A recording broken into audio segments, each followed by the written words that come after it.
जब भी आप नाइट स्काई पे देखते हैं, everything appears to be a star.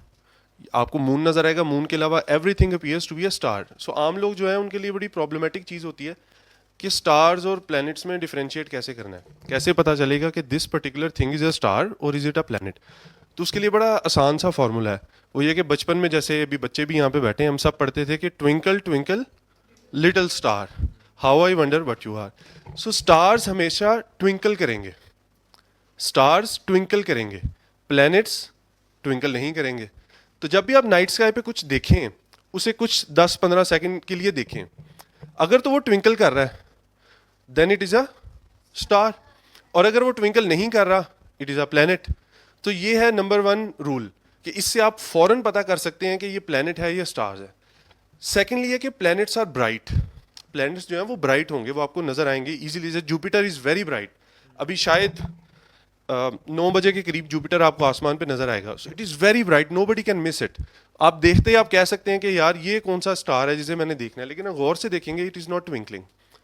उसके बाद ये है कि जैसे सर ने बताया कि you have to look in the ecliptic, यानी कि आप सोलर सिस्टम का मॉडल देखते हैं, इससे पहले स्लाइड में शायद था कि all the planets are in one plane. ऐसा ही है, दरमियान में सन है, सारे प्लैनेट्स एक ही प्लेन में हैं। कोई ऐसा नहीं है कि एक प्लैनेट ऊपर से नीचे को घूम रहा है, एक साइड पे घूम रहा है, ऐसा नहीं है। Planets are in one plane. तो हम जब जमीन से देखते हैं तो हमें जमीन से भी सारी चीजें एक प्लेन में नजर आती हैं, और ये जो प्लेन है ये 23 डिग्रीज पे टिल्ट है because of the angle of the earth. तो हमें इक्लिप्टिक जो है वो आसमान पे इस डायरेक्शन में ऐसे नजर आएगा, और ईस्ट से वेस्ट की तरफ ये इसकी जर्नी बनती है। फॉर एग्जाम्पल आपने देखना हो कि सूरज कहाँ से आता है, आप हमेशा ईस्ट पे देखते हैं कि ईस्ट से सूरज निकलेगा और कहाँ जाएगा, वेस्ट में जाएगा। मून कहाँ से आएगा, ईस्ट से, ईस्ट से आएगा मून भी, और कहाँ जाएगा, वेस्ट में। तो आप कभी भी मून को नॉर्थ में नहीं ढूंढेंगे, अब साउथ में नहीं ढूंढेंगे। सो आप ईस्ट में देखेंगे और वो इस तरह आसमान से वेस्ट में चला जाएगा।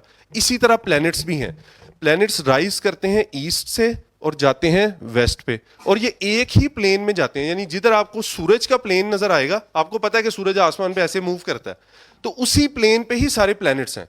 तो जब भी आपने आसमान बाहर निकलना है, आपने कभी भी नॉर्थ की तरफ नहीं देखना, आपको कभी कोई प्लैनेट नहीं मिलेगा। आपने साउथ की तरफ नहीं देखना, आपको कभी कोई प्लैनेट नहीं मिलेगा। So you have to look for the ecliptic. East से वेस्ट की तरफ आसमान में आपने देखना है, फिर उस इक्लिप्टिक पे आपने देखना है कि कितने स्टार्स हैं। उन स्टार्स को आपने गौर से देखना है, अगर वो ट्विंकल कर रहे हैं तो वो स्टार्स हैं, अगर वो ट्विंकल नहीं कर रहे तो वो प्लैनेट्स हैं। और आप 5 प्लैनेट्स ऐसे हैं जिन्हें बगैर किसी ऑप्टिकल इंस्ट्रूमेंट के देख सकते हैं। सबसे पहला प्लैनेट है Mercury, very close to the sun. So बहुत मुश्किल होता है उसे देखना, या तो आप उसे सन राइज के टाइम पे देख सकते हैं या सनसेट के टाइम पे, बहुत मुश्किल है देखना, लेकिन वो नजर आता है नेकेड आई से। Venus very bright, after moon it is the brightest object in the night sky. तो आजकल वो मगरिब से पहले बहुत ब्राइट होता है आसमान पे। तो टाइम निकालें, नेक्स्ट कल जाके देखिएगा, मगरिब से पहले आपको आसमान में बहुत ब्राइट वीनस नजर आएगा। वीनस के बाद है अर्थ जिसपे हम मौजूद हैं, अर्थ के बाद है मार्स।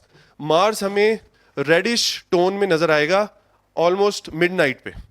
तो मिडनाइट पे आप अगर इक्लिप्टिक प्लेन को फॉलो करेंगे, you can not miss the colour of the Mars.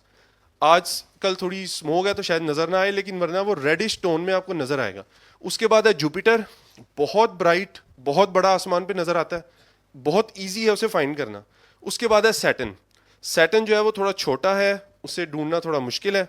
उसके लिए आप जैसे सर ने बताया कि ऐप यूज कर सकते हैं, अदरवाइज वो आप नाइट स्काई पे देख सकते हैं। जो लोग रेगुलर ऑब्जर्वेशंस करते हैं उनके लिए तो ईजी है ढूंढना, वरना आप स्टार वॉक के नाम से एक ऐप है, वो डाउनलोड करें। उसे आप आसमान पे जिधर भी पॉइंट करेंगे वो आपको बता देगा कि ये क्या ऑब्जेक्ट है, ये स्टार है, ये प्लेनेट है, ये क्या है। तो ये कुछ ट्रिक्स हैं ऑब्जर्वेशन के। तो अभी आपने जब ऑब्जर्वेशन के लिए जाना है तो आपने खुद कोशिश करनी है कि आप ढूंढें कि प्लेनेट किधर है, अगर कोई नजर आ रहा हुआ तो। और आइंदा भी जब भी ऑब्जर्वेशन करें तो इन ट्रिक्स को हमेशा याद रखें। Thank you. Thank you sir, बहुत अच्छी तरह आपने एक्सप्लेन किया।